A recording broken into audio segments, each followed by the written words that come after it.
Welcome to the Develop Yourself podcast, where we teach you everything you need to land your first job as a software engineer by developing yourself, your skills, your network, your habits, and more. I'm one of your co-hosts, Peter Elbaum, and today is a format for episodes that you're probably used to by now. It's where Aaron and I catch up, which we do every 5 or 6 weeks.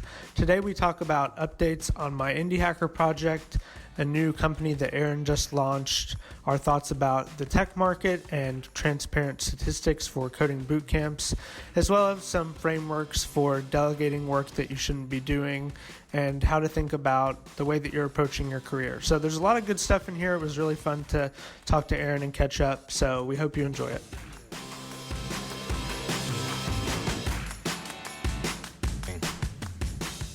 All right. Here we are again for our... I still don't know what it is. Is it monthly? Thankfully, it's like Jamie schedules them. Every 5 to 6 weeks, yeah. Every 5 to 6 weeks. Well, I feel like this is also like legitimately the time I get to catch up with you. Yeah. It's like we don't talk for work stuff. We just talk here. Yeah, exactly. All right, man. We got a lot of things to catch up on, sort of. I think we named the list. I'll give the list ahead of time for folks. On my side, I sort of launched a new business. We would talk about that. We did talk about how you and I are both doing way too much, so we could talk about that. I want to talk about some updates with Parsity, for sure. Some juicy topics that we should jump into. And then for you talked about how you did not progress on your indie hacker project. Then you also started working for a new business that I want to hear about too. So, yep. I named them all. You tell me where we start. So let's go with Parsity stuff first. Okay. Yeah, and then move to personal. Cool. Yeah, I was just going to rant a little bit. So I think technically we're 2 years into Parsity's existence. Obviously the online code school, if you're just now tuning into the podcast, that sort of supports this podcast endeavor in some ways. I had an in-person boot camp for a long time, and I'm saying all this because last year on April 1st, I released like our quote statistics, like graduation statistics, placement stats, whatever you want to call them, and wrote a big, not that big, but basically an article. And it's linked on the homepage of the site, because on the homepage of the site, we say, hey, these are our statistics. And then I have a link that says, like, read all about how we got there, because statistics are tricky. And to be perfectly honest, I mean, we keep track of everything. We have inside of Notion, we've got like databases with students and all the information, but we haven't published statistics since then. And I called it an annual report, which means that the idea was going to be that we're going to do this annually. And April 1st rolled around, and I did not publish an update. And I think an onboarding student asked about it, and it made me scared. Almost peed myself because oh gosh, this update is now going to be incredibly difficult to put together, because just the amount of students and the complexity of all the things. And this all started me creating our own report because you know about SEER, obviously, right? So SEER stands for the Council on Integrity in Results Reporting.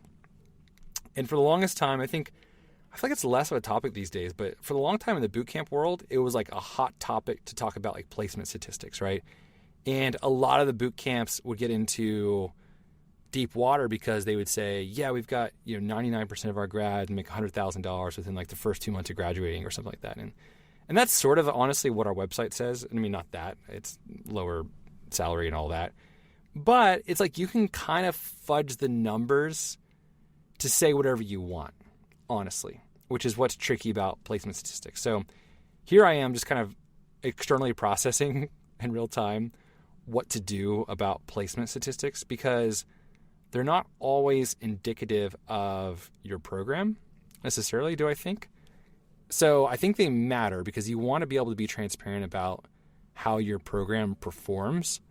But at the same time, I still stick with episode 1 of this podcast, that the main performance factor is dependent on the students that come through the door.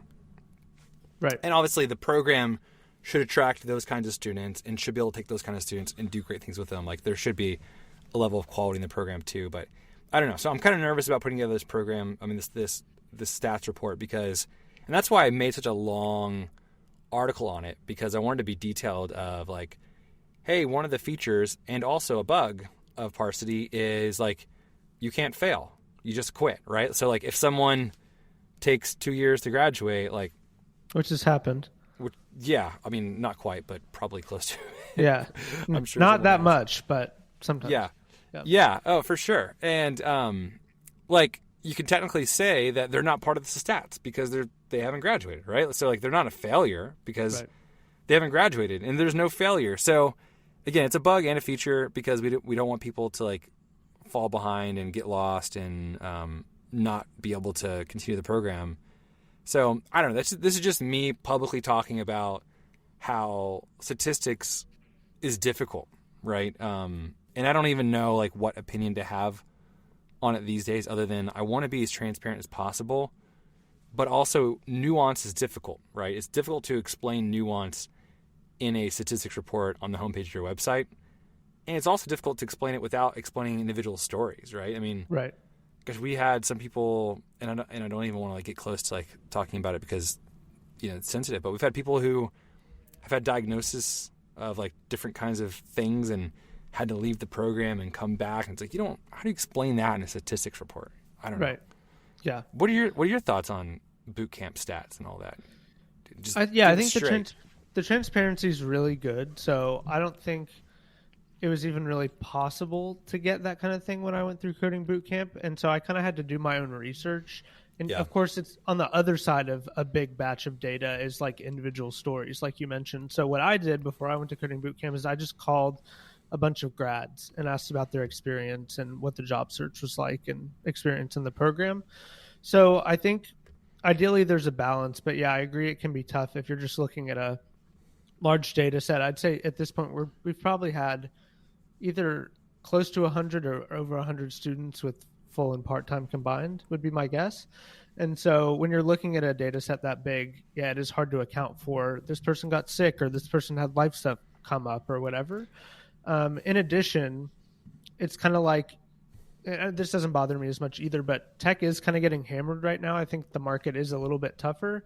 And so I think if somebody expects the program to be kind of this silver bullet, then you look at it and you're like, well, people aren't getting hired recently, therefore the program is not any good. Whereas like we're living in the context of a market as well. The program can be the best thing in the world, but if people aren't hiring, then it's just going to be more difficult. And it's also kind of back to that tension you mentioned of, like you can't quit.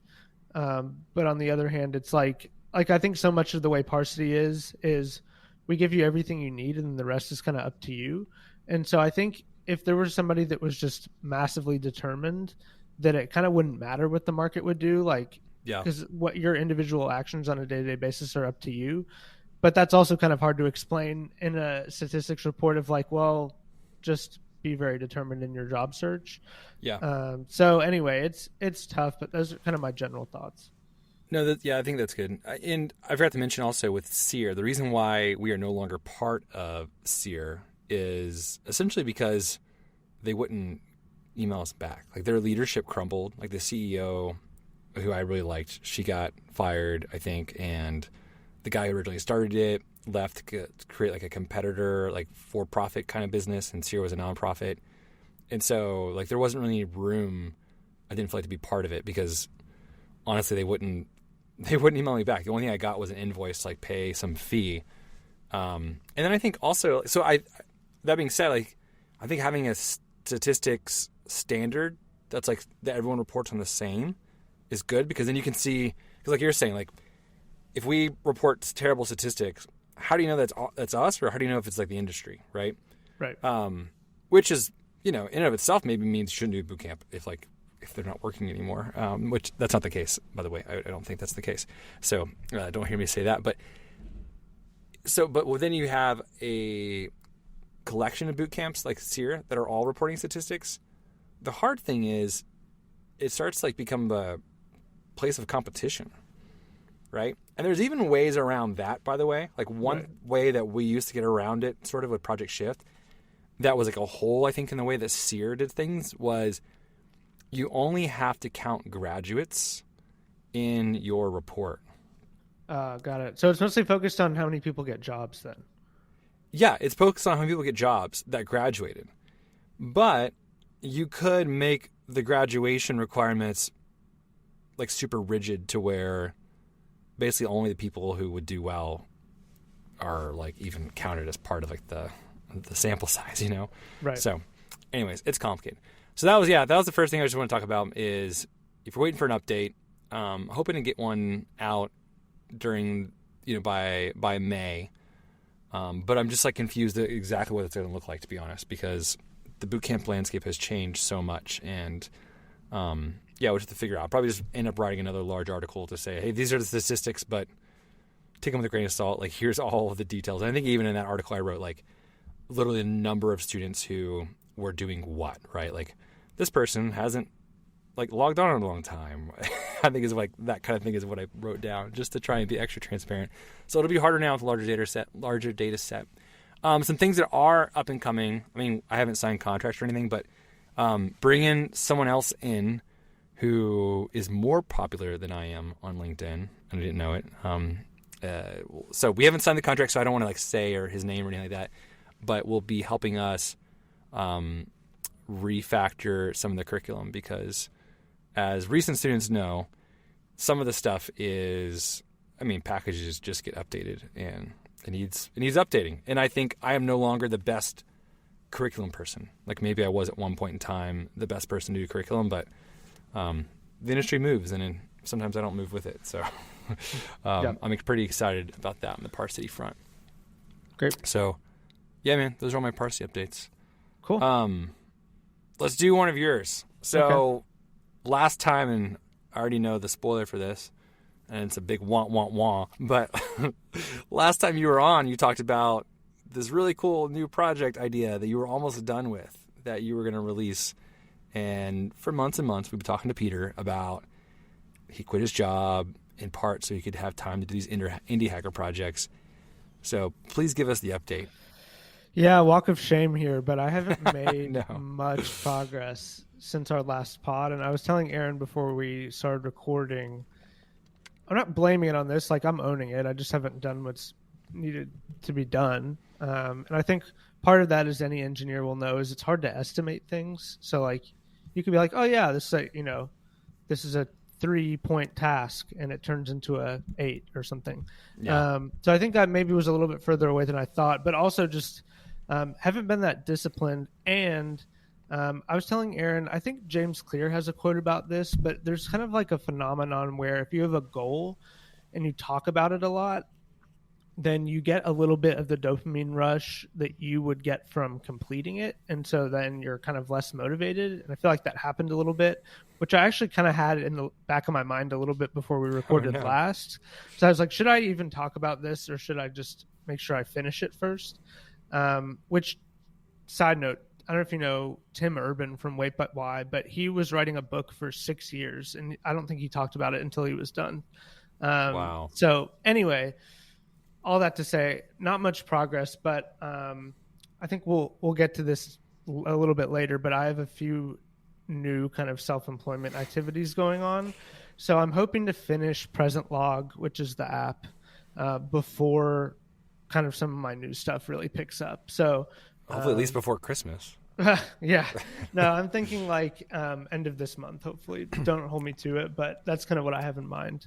So that's I do want to drill in on that because I think it's funny. I could totally see, I haven't thought about that, or I don't remember reading that from James Clear, that whenever you share the goal or the fact that you're doing this thing, it gives you the dopamine rush that you might be after anyway with doing the goal at all. Mm-hmm.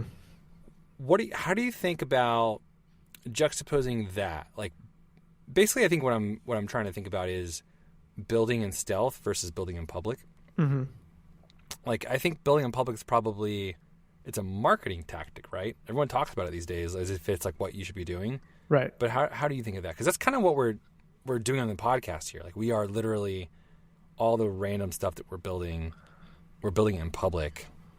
Why? Yeah. Well, for us, I think it's interesting, I hope, for people to know what goes on behind the scenes at an online boot camp. For me, this is like mostly personal. It's like I'm not like afraid someone's going to copy it, so it's not strategic. It's just more like I just know myself, and I'm honestly not surprised that this happened, because it's happened before where I get really excited about an idea and then tell my wife and then buy the domain and then kind of nothing else happens. Anybody that's interested in doing indie hacker projects will know exactly what I'm talking about.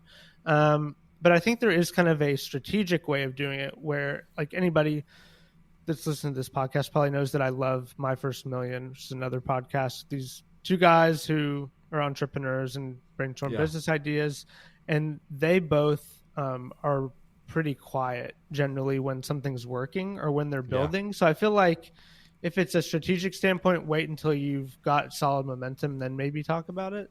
But yeah, for me, it was just personal stuff. Quick side note on My First Million. Yeah.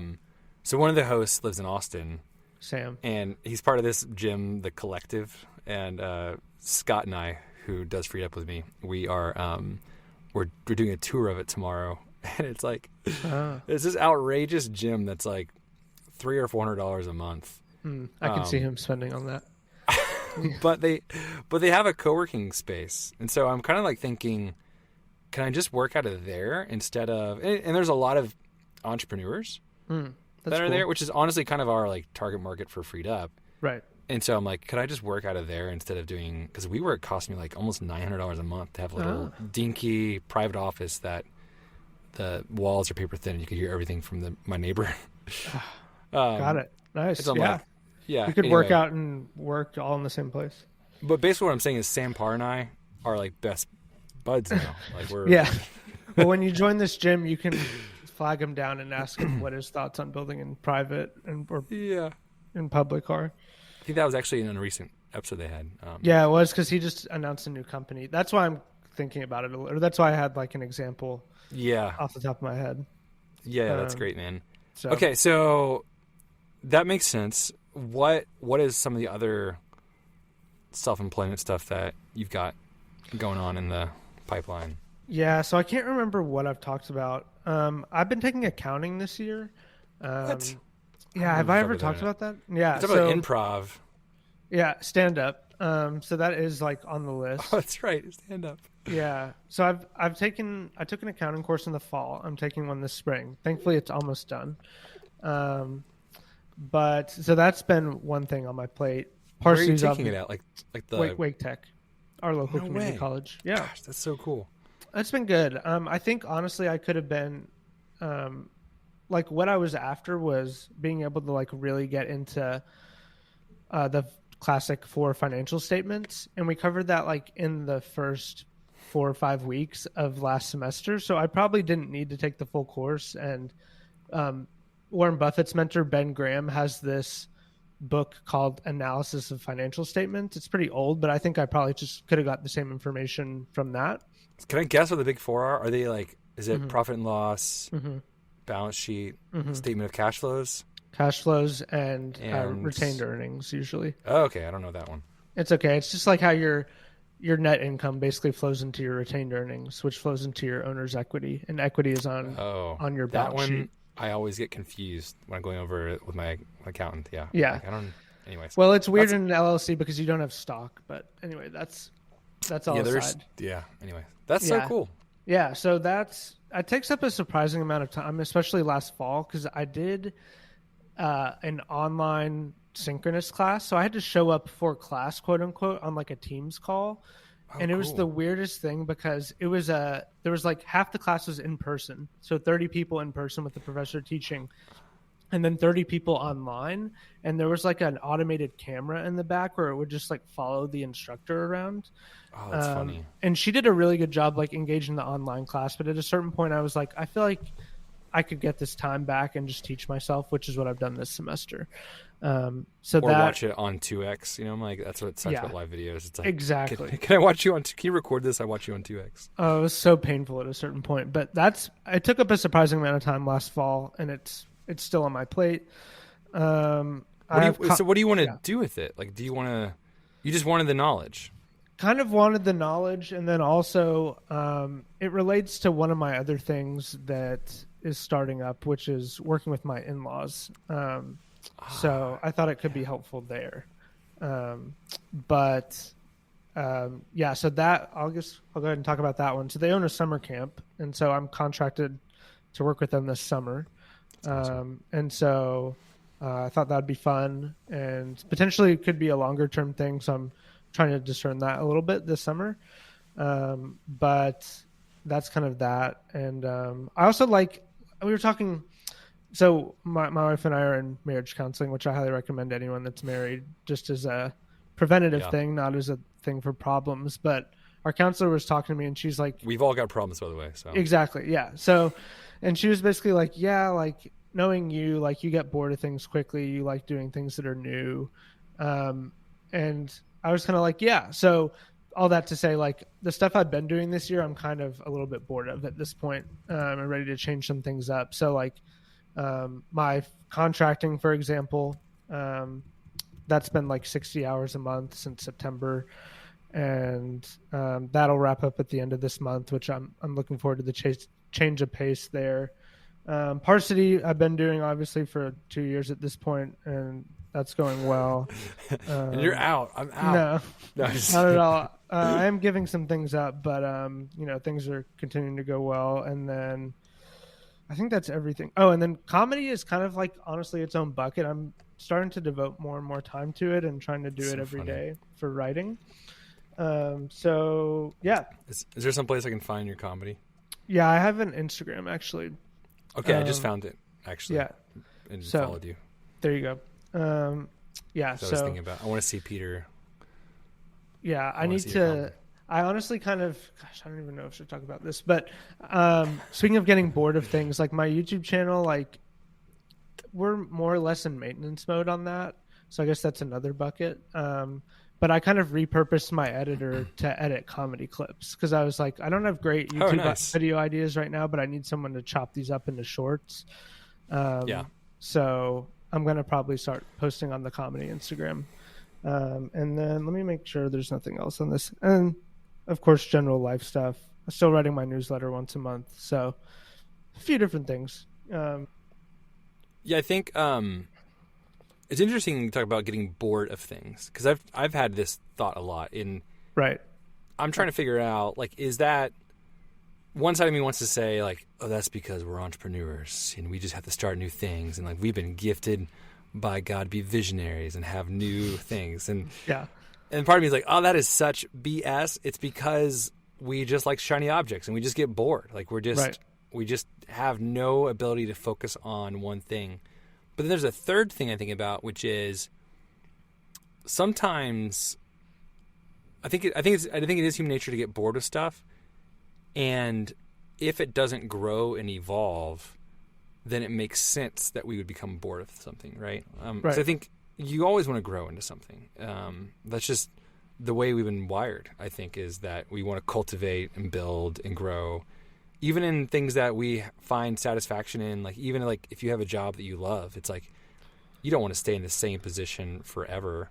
Right. You want to learn and grow. And I think I've been thinking about that also with businesses lately. That I think one thing that's hard about boot camps is growth can be detrimental to the model itself.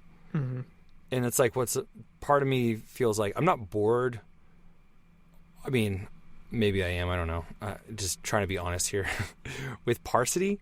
But it's this feeling of like, well, this it's isn't working. Something, well, yeah, it's not something I want to grow. Yeah. Like I don't want to like mess it up because stakes are so high for people when they step into a situation like Parsity. Whereas like so many other businesses are such lower stakes, like think about any company that sells physical goods. It's like, sweet, I buy this new coffee maker off Kickstarter. I saw this really cool Kickstarter campaign for a coffee maker today. Nice. And I was like, all right, so let's say I buy that thing and it sucks.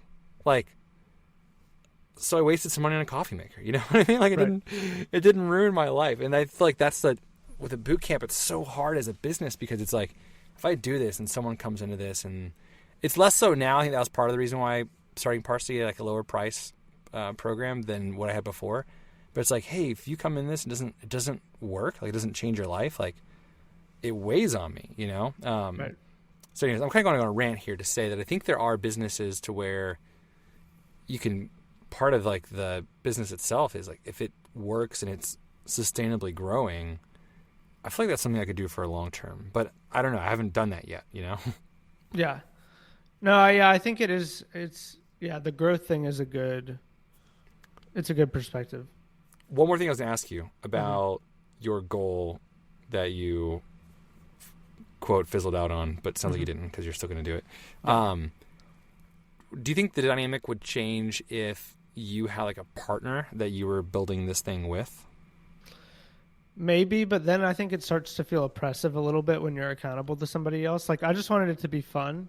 Okay. But if you take something too seriously, it starts to feel like a job. And as we just discussed, I feel like I have enough jobs at the moment. So, really, I just wanted it to be something I just did for me, which is part of what I was feeling really strongly when I left full-time employment is like, I didn't feel like I have anything just for me. Like when I work, the majority of the value was accruing to the owner of the company I was at. And so totally, I just wanted something where it's like, I'm going to get out what I put into this, even if that's zero because nobody wants this thing. It's like, at least I own it. I love that. That was kind of my thinking behind it. Cool, man. I was thinking about that because, so maybe let's start talking about Freed Up real quick. And I don't know, have I talked about this idea of YALA before? I don't think so. Okay. This is probably because it's my super secret long-term plan. But that's no longer going to be super secret after I share it right here. So my friend Scott and I, right, we started this business side gig called Freed Up, which is essentially, I think we've talked about it before, but for those who don't know, it is a sort of like a platform for business owners to find US-based like premium executive assistants. And the model is that we would basically train the client and the assistant on like a process to use to like best utilize their assistants, because there are other platforms out there which you can get matched with an assistant and that's great, but they don't really show you how to effectively delegate. And I think it is unique. The way in which you delegate to an executive assistant or a personal assistant is unique from the way you would delegate to other employees, because like there's not really like off limits tasks, right? Like, poor Jamie, like I ask her like, hey, my knives are dull in my kitchen. Like, can you get my knives sharpened? And she'll, like find the closest mobile knife sharpener person and book it. And they'll come into my house and pick up my knives and bring them back all sharpened. Right. So anyway, all that to say, I brought all this up because Scott and I had created kind of like this long-term, like 20-year vision of like what we want to build. And I'm surprised that like it's been not that long. It's only been a few months, but a few months in, and like we're still like committed to it, despite the fact that we both like have other things that we're doing that pay our bills. Like this doesn't pay our bills, right? Freed Up isn't taking up most of my time. And our long-term vision, just like, and I think, by the way, the reason I mentioned there is because I think part of it was the reason why we're committed to it is because of like we're doing it together, Yeah. And we're always sort of processing together, like, is this smart? Is this wise? Like, what's the future? We're kind of like dreaming. We're pushing each other. And I like the times when I feel like I would like give up on it and be like, this is stupid. Like Scott's like, no. I'm all in still. And that just like inspires me to be like, oh, great. Yeah. Okay. Me too. And like vice versa. Yeah. But, long story short on the long-term vision, and I think it's become kind of like the sexy thing on Twitter now, which this is before I knew it was, is like have a holdco, Right. And what we really want to build is a holding company where we would essentially, because I was trying to think about like what's the thing, if you listen to Naval, right? Naval Ravikant, he's kind of like a tech investor, entrepreneur / like philosopher. And I dig most of what he says. But one of the things he talks about is this idea of building wealth. And he always like presents most of his conversations with like, well, practically speaking, before you can be happy, like the first thing I want to do is get you rich. And I'm like, whatever, I don't know, whatever you think about that kind of sounds kind of cheesy. But one of the things he speaks about is that to do that, like you do something that only you can do. Right. And then you put your name on it. And the thing that you do is you build stuff that society wants, but it doesn't know how to get, right? And that's what makes people rich. And I think it's another way of saying like, hey, what is like your calling or like the unique thing that you're good at? And I think, and it comes back around to your other thought here. I think for me, it's building businesses. Mm-hmm. but it could just be that I get bored easily, Right. And that everyone's like me, that everyone probably gets bored easily too. It just so happens that like I have been privileged enough to like be in these situations where I start businesses. Mm-hmm. And so now I think therefore, but yeah. So anyways, that's the point of Yalo was like, okay, well, what if we could buy businesses and run them, or start businesses and not run them, install operators. And then we could basically have a community where like we help our friends find jobs, find work. We just have an ecosystem essentially. And FreeUp was part of that, because what we came to the conclusion was, all right, if you're going to build like this little business empire, like you need fuel, right? To build anything, you need like raw materials. Like think about, and this is getting super cheesy, but like World War II, the U.S. building the war machine meant we needed like labor, we needed lots of supplies, raw materials. And so what's the fuel for like a business ecosystem? It's talent, right? The actual people who can do the work. So CEOs or administrative talent is probably what you need. You need connections like community, marketing. You need people that are in places to help you get things done. And then you need capital, right? Ultimately, you need cash flow so you can start or invest in businesses.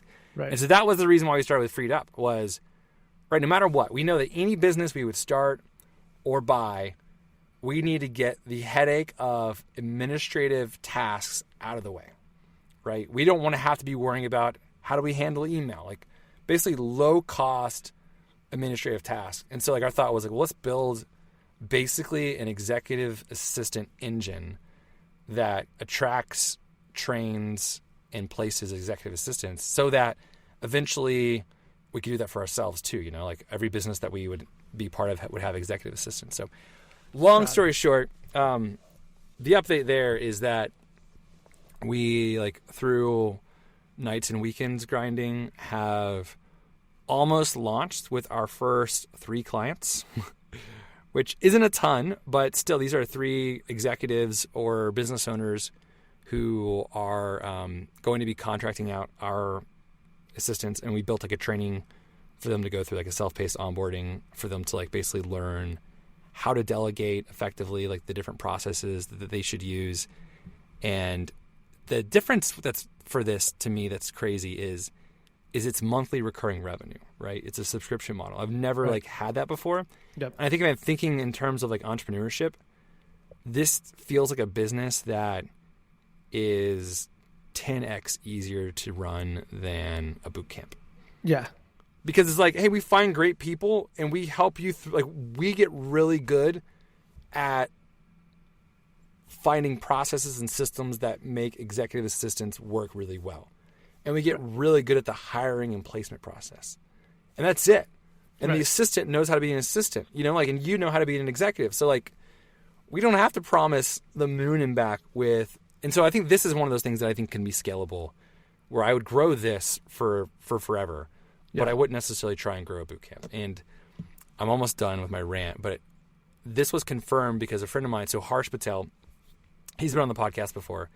He was CEO of Hack Reactor and then Galvanize, and then they sold. And he started Macro, which is an online, which started off as like an online Web3 boot camp.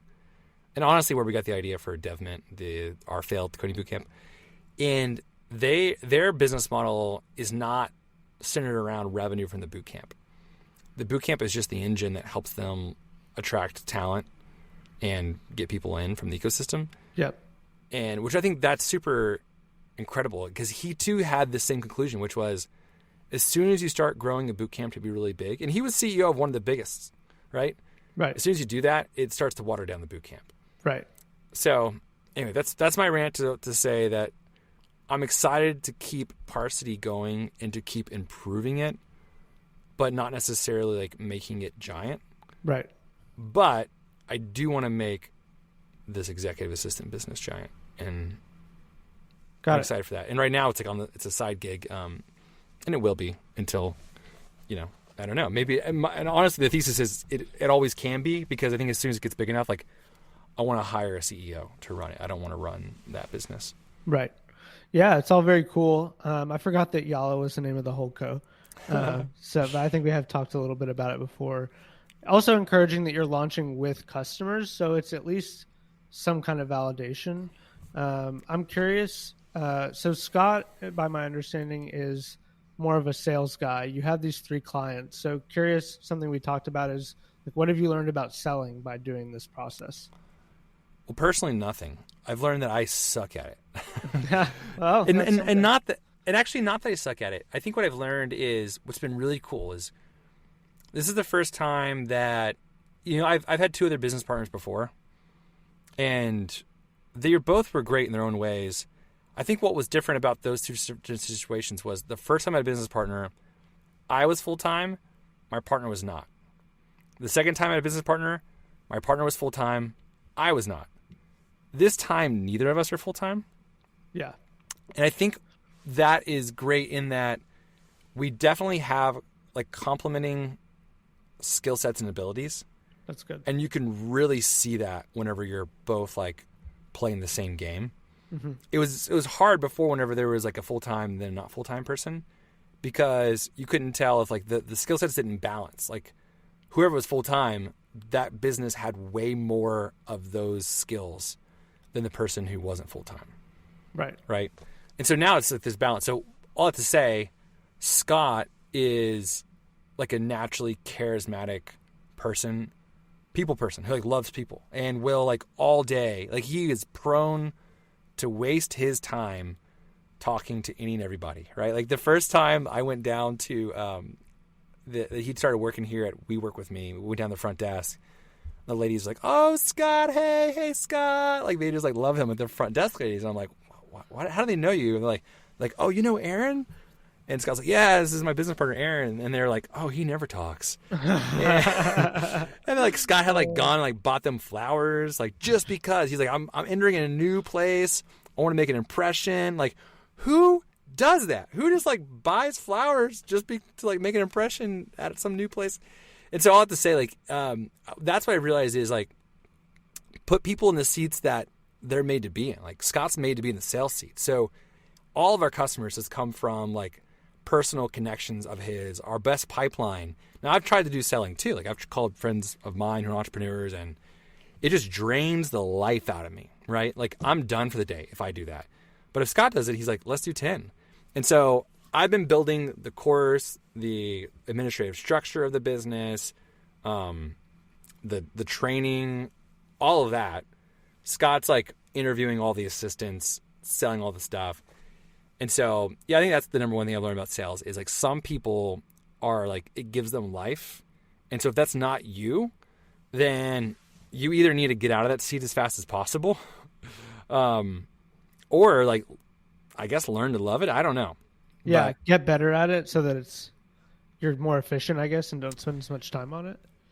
Well, one of the things we talk about in the Freed Up onboarding is you've probably seen Michael Hyatt's Freedom Compass before, where it's a combination of like 2 things, passion and proficiency, right? And then so you have different things where if you're passionate about something and proficient in it, that's your desire zone. Like that's the stuff that like you need to spend most of your time doing. Then there's stuff where you might be proficient in it but not passionate. Like that's the disinterest zone. So sales might be that for you. Like maybe like you're good at it because you practiced it, but you don't like it. And I think that's one of those things when it comes to like delegating, that doesn't need to be delegated immediately, right? Because your business can continue to run and grow if you're doing things that you're good at least, but not passionate about. Right.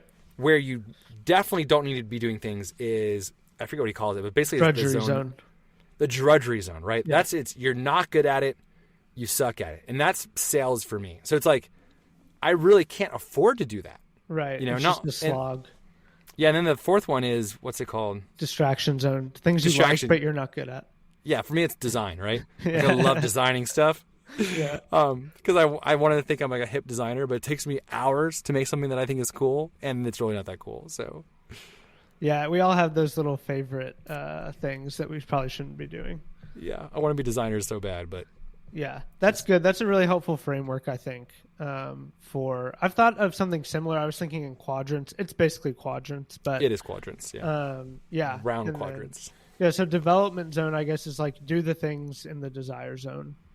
Or because I see a circle in the middle. It says development zone. This is the first time I've seen this. Ooh, let me pull it up. I don't know what you're talking about. Yeah, it has like a compass pointing to that.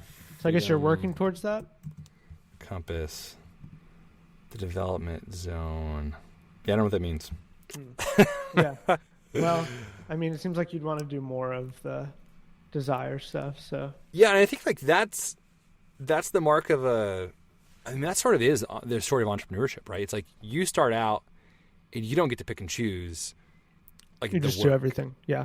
Yeah, you do everything. And then over time, and this is like what Scott and I have been talking about, it's like we're spinning plates and like you have a plate that's spinning and you need to leave it alone and let it be crappy because it's just good enough right now while you go over here and spin this plate.